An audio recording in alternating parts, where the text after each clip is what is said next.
Coach, I mean, how important is it to get, Tremont Mark, going a little in a game like this? A lot.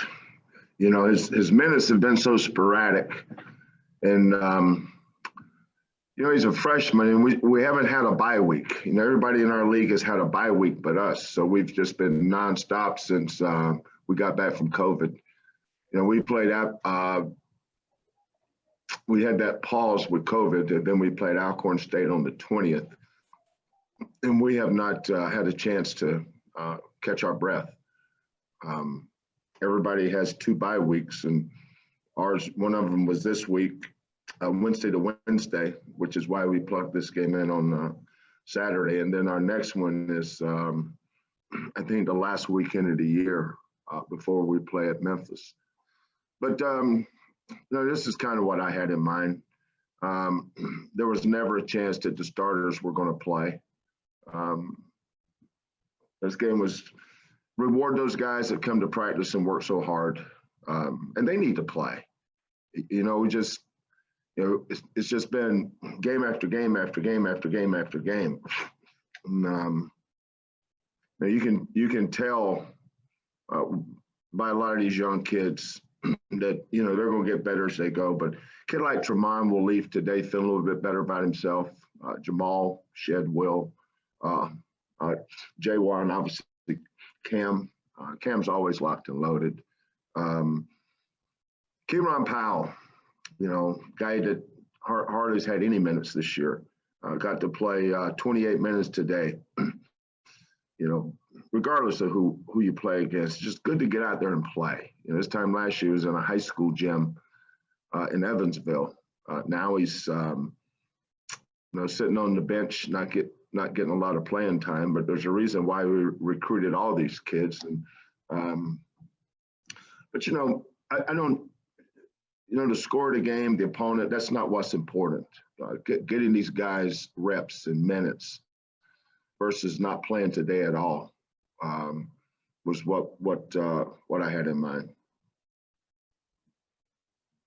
We'll go to Andy Yanez with the Cougar. Andy, please go ahead. Hey, Kelvin, what was the coaching dynamic like for this game? It looked like Kellen was a lot more front and center for this game. There wasn't a lot looked like AY. Kellen coached this game. Now, I sometimes got outside of my lane, and he quickly reminded that I was the assistant. But make no mistake, he was coaching this team. But the reason why is he coaches that team every day. That's the white team. That's our second unit. He has that team every day, and they have tremendous respect for Kellen. I have the first unit, which is what we call the red team, and he has the white team. Now, sometimes Reggie and Tremont will come over to the red team, but Kellen does a tremendous job with the white team, and those guys respect him. They look up to him. He's part of the development process in every one of those kids. So I told him yesterday at practice that I told him yesterday, you go ahead and coach the game today because you coach those kids every day in practice. That I'll just sit there and, just hope we play hard. That's all I wanted, just our kids to go play to our culture.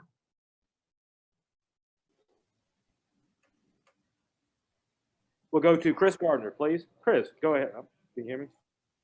Coach, if you don't mind, could you provide some details, more information about the initiative behind the shirts? This game is no secret. Yeah, in 1944, John McLendon, who was a coaching at North Carolina Central back then. North Carolina Central predominantly was a black college back then and is now. He was a future Hall of Famer. He was the right after World War II, during World War II, a lot of the guys that age were off in the war, and a lot of these campuses, like Duke didn't have a normal team. They had like 2 or 3 different teams. An AAU team, I think the medical school had the best team.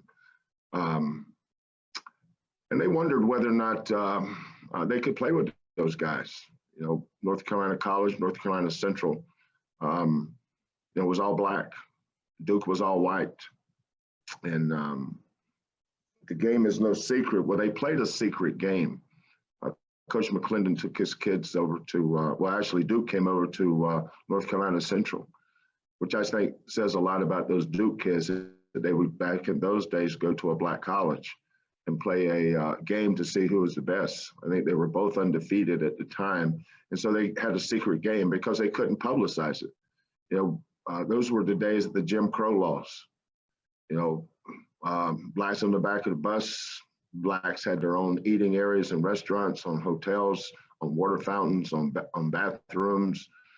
And so I think it speaks volumes to those kids from Duke that they would haul in cars and drive over to North Carolina Central and play a game at 11 o'clock on a Sunday morning. And the reason they scheduled it at 11 o'clock on a Sunday morning is that all the police and everybody would be in church. And so they kept the game a secret. So, and this is an initiative. On the back of the shirt, it says Eracism. And this is something that we're just trying to keep in the forefront, keep it part of the conversation, people talking about it, and just everybody just do a little bit. You know, it's like building this program brick by brick.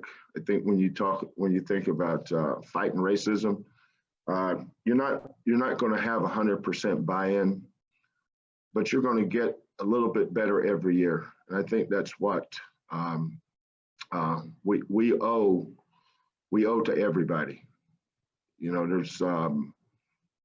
there's two original sins. Two of the greatest sins of this country was when the white settlers came over and took the land from the Native Americans, and then slavery. You know, those are things that if you're a minority, you're Native American, if you're African American, those things are part of your history. And you're always thinking about that. You always have, that's part of who you are. But I think we're moving. There's so many groups active now in fighting racism. And this group that I'm a part of, I'm part of the Eracism constituency, and this is something we talked about. You know, Chris Beard and his staff wore this shirt their last game, and after the game, Chris was doing the same thing I'm doing now, just bringing attention to it, keep fighting it, and that's our responsibility. You guys should Google that. Google the secret game. Google John McLendon. He's a Hall of Famer. I think he was 28 years old when he was coaching at North Carolina College, which was, you know, right after the war. Segregation was in play, and I grew up with that because my dad, you know, my dad coached at segregated high schools. You know, I attended a segregated elementary school, middle school. Now, by the time I got to high school, it was integrated. But, you know, racism will always be a part of our past and always be a part of our present. And we're hoping to continue fighting it so it will not be as big a part of our future. We will go now to Joseph Duarte. Joseph, go ahead, please, sir. Hey, Kelvin, I was wondering if I could get your thoughts just on Jamal Shedd's play there, especially in the second half. You know, I got on Jamal a little bit at halftime by his turnovers. That's kind of plagued him. But I was just real proud of him the second half because I thought, you know, one of the first steps to becoming a good player is listening and wanting to get better. You know, it's in NAIA or high school where you don't have a lot of accountability sometimes in your programs, but Jamal has a high basketball IQ, extremely smart, knows how to play. One of the things I was most pleased with that group today is we had 25 assists on 46 baskets. You know, like Cam had 10 threes. I don't think he dribbled into one of them. I think all of them came off a pass, which a lot of them, Jamal had 11 assists. You know, he also had 8 steals and 9 rebounds. The reaction you got on the bench at the end of the game is his teammates wanted him so desperately to get one more rebound, so he could get a triple double. But no, point guard play. If you get good point guard play, you always have a chance. And I thought the reason why that team was good today was obviously the talent discrepancy was huge. I get that. Nobody's debating that. But, playing the right way. Those guys have really developed over the year. But nobody's seen it, and they needed to play this game. We had a choice. We could have not played today. Obviously, I was going to rest the starters. They've been through a tough stretch too. But giving these kids, I wish I could play. I wish we could do it again. I've got another game. I just don't have anywhere to plug it in. These are good for the guys that don't get to play. When I was at Michigan State, we had a JV team. And Judd Heathcote, there was guys on the varsity that weren't getting a lot of minutes. They'd go down and play on the JV team. And we'd go around the state of Michigan and play in all the junior colleges. Just about North Carolina had a JV team. Most of the ACC schools had a JV team. So, but these are good players. And obviously these guys are the future of our program. And it's good that some of our fans got a chance to see them. And, but the score of the game is irrelevant. The opportunity to play and just getting some experience and that feeling, Cam's showing people why he clearly is the best shooter in this program. And the good thing is Cam will be a sophomore this time next year, and his day's coming, and we all know that. But Cam, Jamal, Keyron's another one. Keyron was 17 years old when he got here in the summer. 17. Jamal was 17. Both of them were 17 when they were enrolled in summer school, which will always be known as a COVID summer. But these are young kids, and getting this game experience is very important for them. We'll go to Mark Vernon. And then we haven't even mentioned Tremont. I think he had 16 of our first 26 points, something like that. May check me on that, but he got us off to a great start. And then Jamal just kept finding people. The fact that he was so unselfish. A lot of guys get in games like this when the score gets a little bit out of hand and they start looking for theirs. But Jamal showed you why he's going to be an outstanding point guard in this program. Excuse me, Coach. We'll go to Mark Vernon, please. Mark, go ahead. Kelvin, how cool is it for you to be able to give Chris Dial, his program, an opportunity that they would just almost never get something like this, but the circumstances are right and you were able to do this? Yeah, well, this COVID thing is real. He doesn't know whether he's going to play another game. I think he's got one scheduled next Saturday against Dillard, he told me. But a lot of that has to do with the testing protocols. That has to be there. And before, there were some schools that we talked to about playing this game, but the one that fit the testing protocols, the COVID testing system that we have set up was them. They've done a great job there.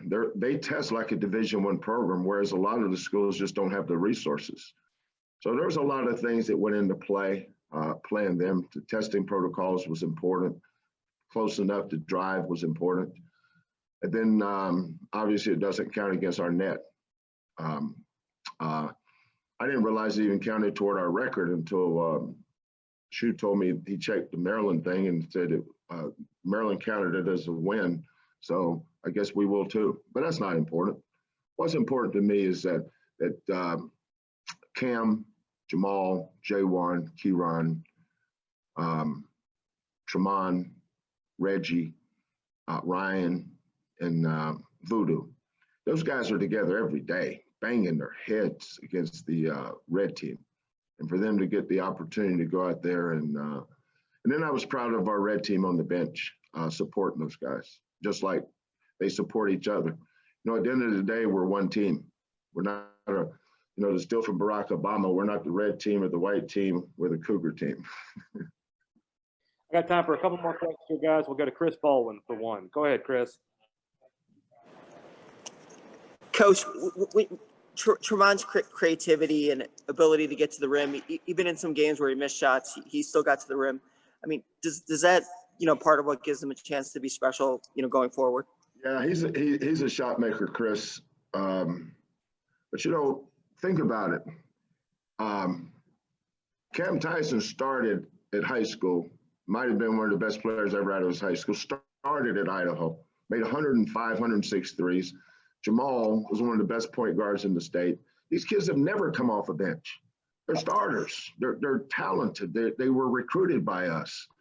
And then they get here and they look around and you've got Armani Brooks or Corey Davis or Quentin or Dejan and now they're coming off the bench. Those are different roles. It's not easy. One of the things that I cringe sometimes is I wasn't able to get this guy in the game enough. But you look around, before Wednesday night, I think we were 15-1 and ranked in the top 10 in the nation. There's a reason why. We have good players. And Tremon's playing a role he's never played before. But the role you saw him play today, eventually that's the role he's going to play for us. You'll be seeing a lot of that on a regular basis. Tremon is a shot maker.